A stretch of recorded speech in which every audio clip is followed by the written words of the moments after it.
Pamusorera baba, pamusorera namai.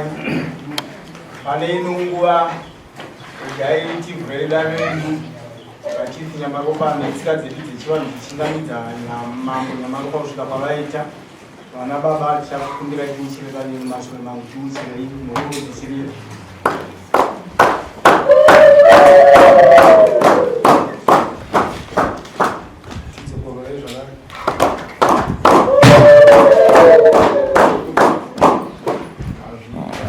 matambudziko atinosangana pakurarama.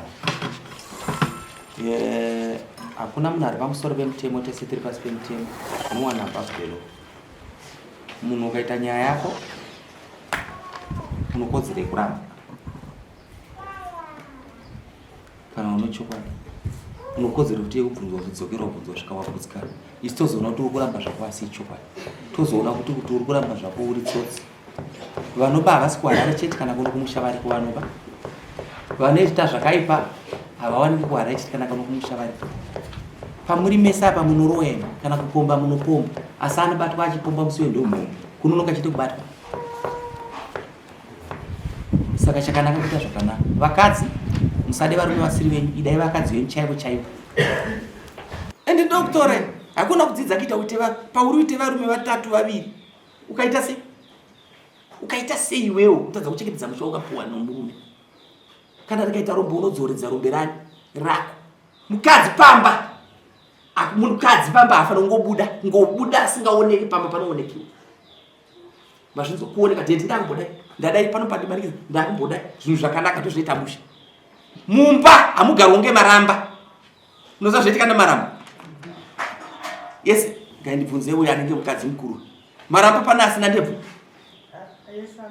Anozooneka musi wokuenzera. Ndipo panooneka kuti mukadzi ndeuyu. Saka mumba mukadaro so munongogara makaitana so makatatsana ngembada so ichizhizhira. Mukadzi vai pasi petsoka dzevarume.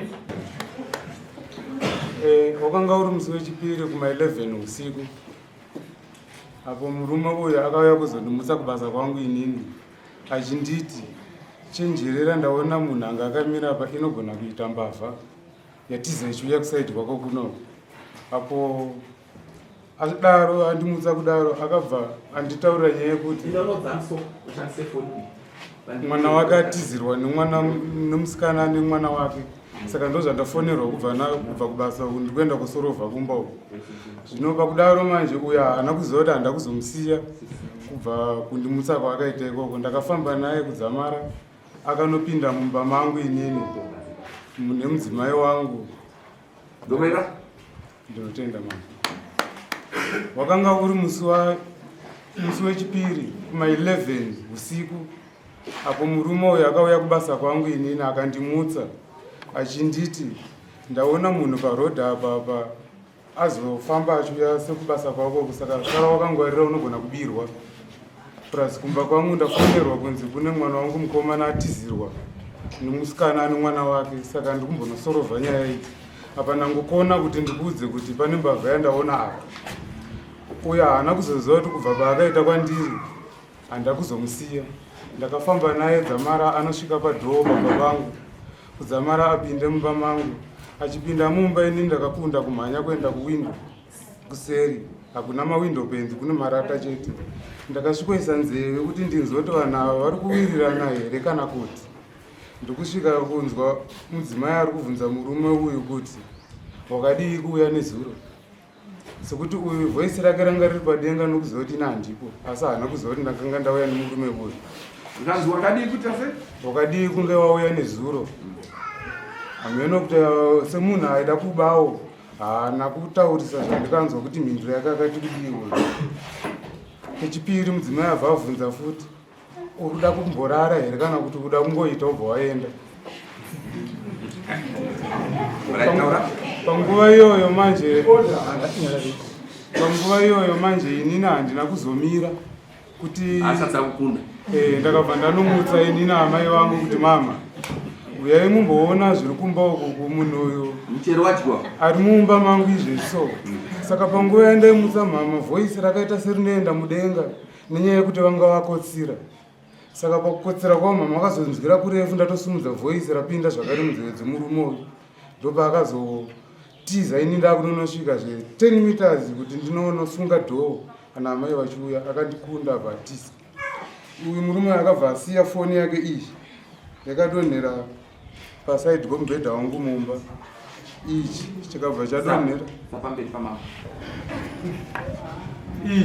chikabva chadonhera padanga rehuku. Ichi ndakazochiona ndakunomutsa munin'ina wangu ndanzi chendomutsa munin'ina wako auye azvione zviri kuno.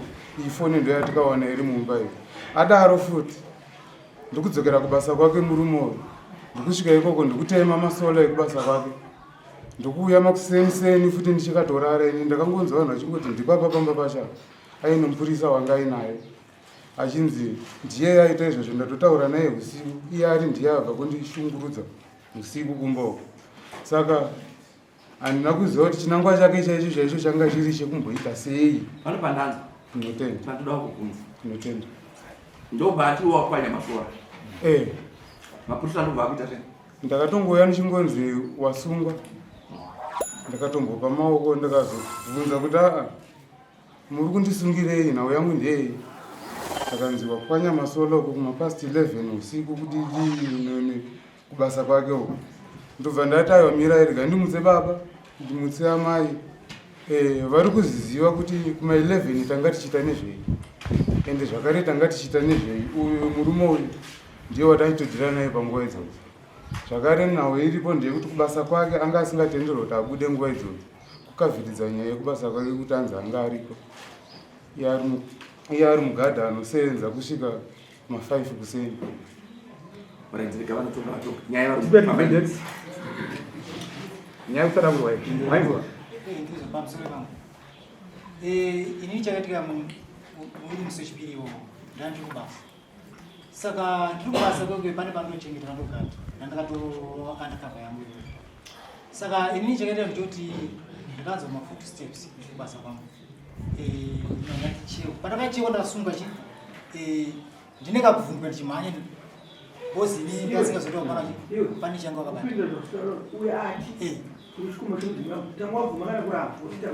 Ndiziri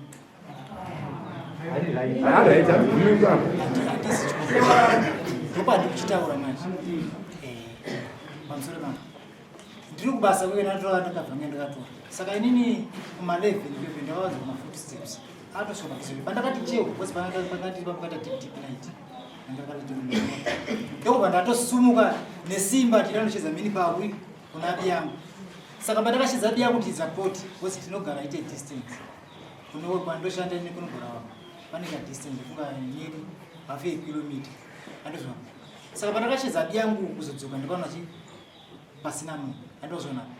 Saka tadzoka kudaro isusu kuseni handi taura kuti no ataspota bhutsu but bhutsu dzaitine akaita vanhu vatatu kwanti bhutsu no wabudisa kudhara kuti auna mhosva ya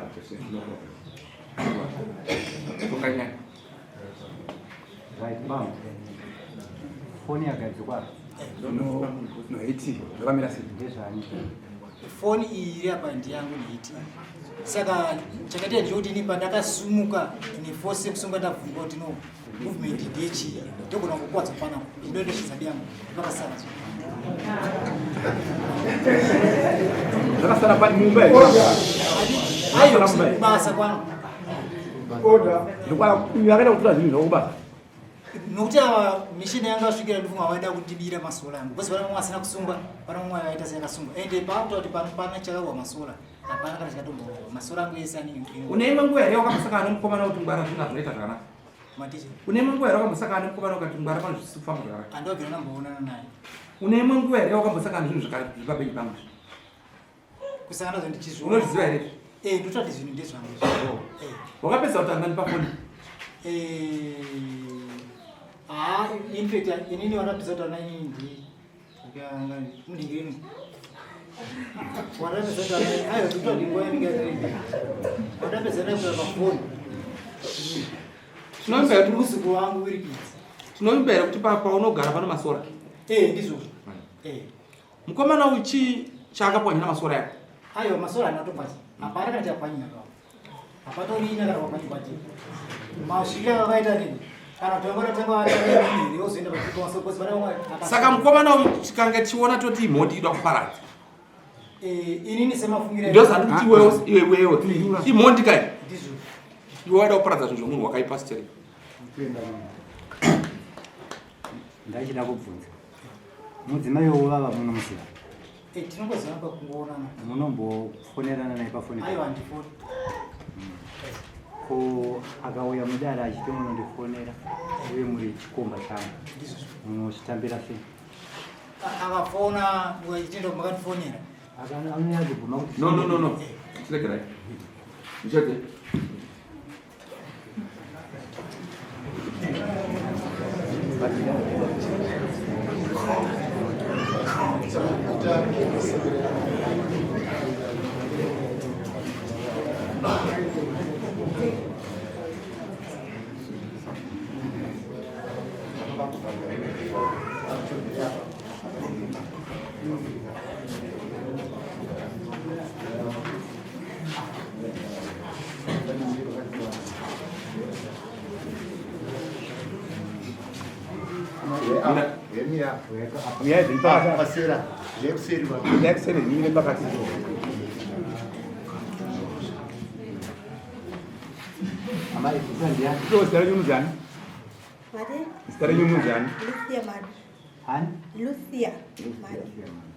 Lucia Madi.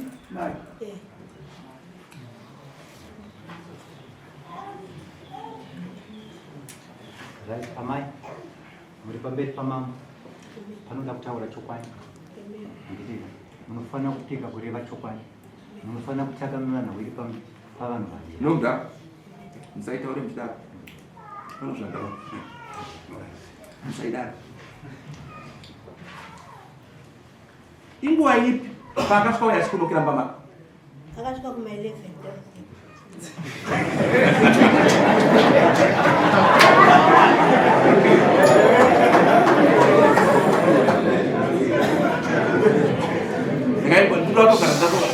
Ndatodzidzisai pa zvamunoona ndoda kutaura mukaona vanhu vakapa statement vari 2 up ndikuitira kuti nguva zhinji muchandishaya ndoda kuti mukope zvekutaura mukaona vanhu vaipa statement mukaona kuti pano zvaida ta statement hamuzotaura kuti pika pamberi pamwari vanhu motsvaga strategy inyona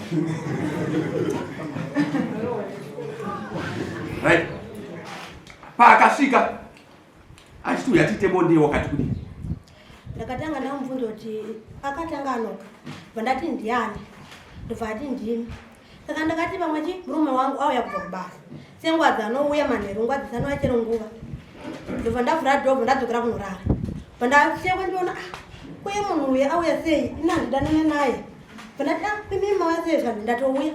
Ndabva ndavabvunza kuti kwemimi mukadi kuya nezuro ndichida kuti ndasangane nani nemurume wangu anga aripo. Varachero. Ndovaita sei futi? Ndobva panguva yange yakupinunura zipi yakewo. Ndobva murume wangu akangwa murume wangu achinoshedzera kwa mama. Achiti ambuya dhenzo. Ndobvati munhu ari kuti ambuya dhenzo ndiani? Ndobva ndati handisi kuziva. Abva ati ndipe bhutsu dzangu ndichese ndiende. Ndivhure dhoo ndiende. Ndobva siya foni yake. Ndobva atonedza yeti kudanga akutiza. Paakapinda iwo mukarara here? Ndandikatorara. Ndobva apinda mubezi? Haana kupinda. Bhutsu akazivisa nguva nguva iyoyo? Kuti? Bhutsu akabvisa nguva Bhutsu akauya akadzibata mumaoko. Akati ndotya kuti chi ndinodhinda payadhi. Akati wow. Ndobva ndati saka iwo wakati kuya nezuro. Usangane nemurume andida kuti asangane nemurume wangu uyu. Varacheroro bvatoti indatouya ndopakabva tidhumadhuma naye murume wangu iye akabvatiza pasi achi foni ndikabva ndasangana nemurume wangu kuseri ndichinonhonga ratiri nandapanja usiku hwachewo. Une imwe nguva here wakamboenda kugara pawimbo uchishandiwa kunzi unorwara nepfungwa? Ndina. Vabereki vako vari? Mai yangu akashaya. Baba? Vapenyu. Murume wako ane imwe nguva here wakamboita naye mukadzi wako ane imwe nguva yanorwara inopfungwa? Ndizive sezvo achiri mutswani chakutongotanga kugarawo naye taane gore manje. Mune vana vangani? Watakaita akashaya. Naye. Asi unovimba nomukadzi wako zvako? Mukadzi wangu ndachivimba naye. Pane pausingambe naye? Ndandisingafungidzire kuti zvingadaro asi inini pari zvino ndandichiri kutomboimba nayo. Okay.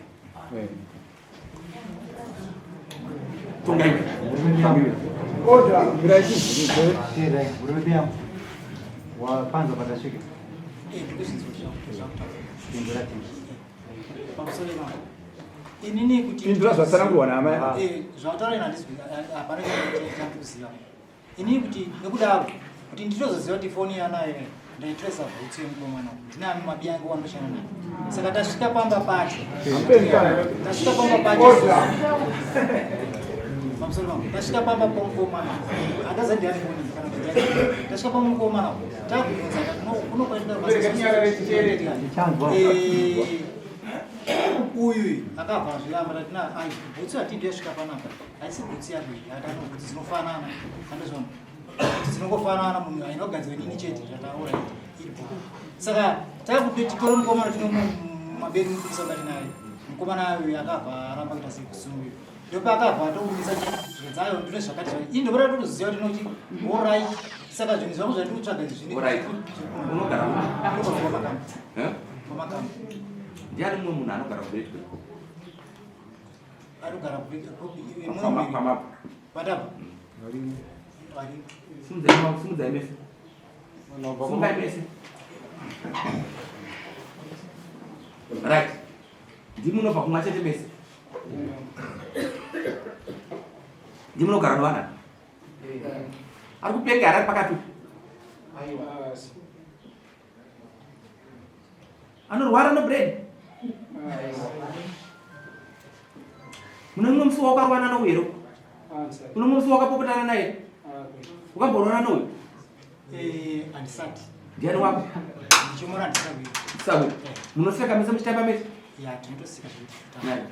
Amuna kana pamunoda mudzigo mese? Hapana. Muwirana zvakanaka. Ndikaiti kunge sawa.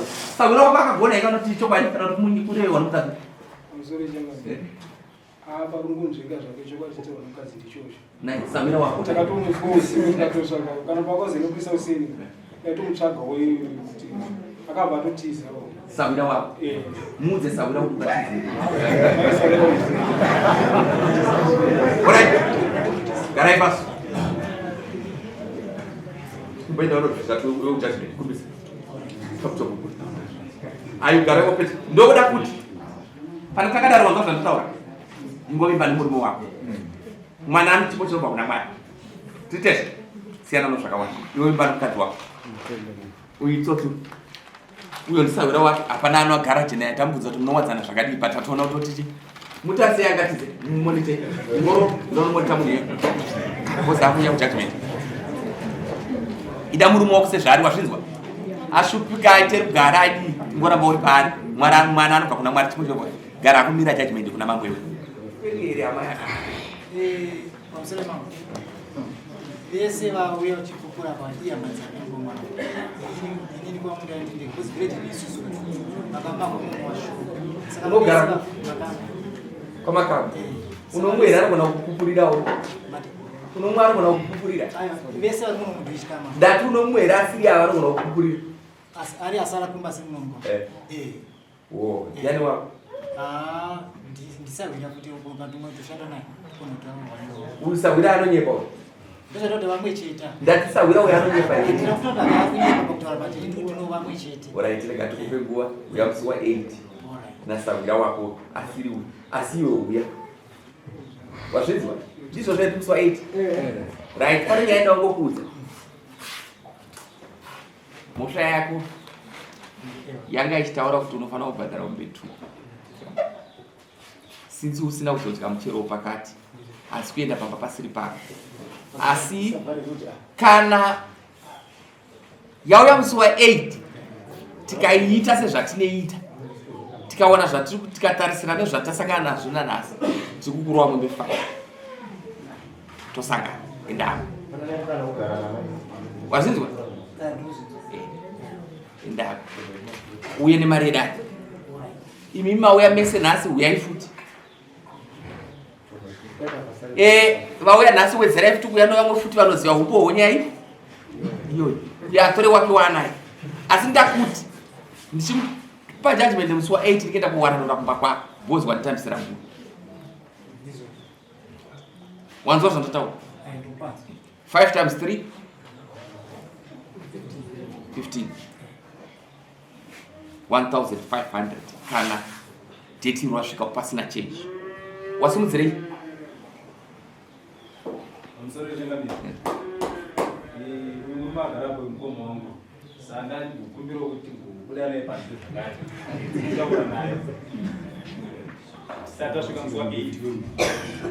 ko zvanga zvaipei ndambotaura ndichilecture panapa ndikati munhu unokodzerei kuramba isi tozotsvaga kuti nyaya inoti kudii wanza zvandataura pandapinda muno saka ndazvitsvaga sendazvona saka ndaibvudza kuti since makachenjera mongorarama tosangana musi wa 8 because isusu umbotanawo wakakwana but umbowo wanasahwira novamwe ndowokunyepa asi wedu watabvunza tinawo wakakwana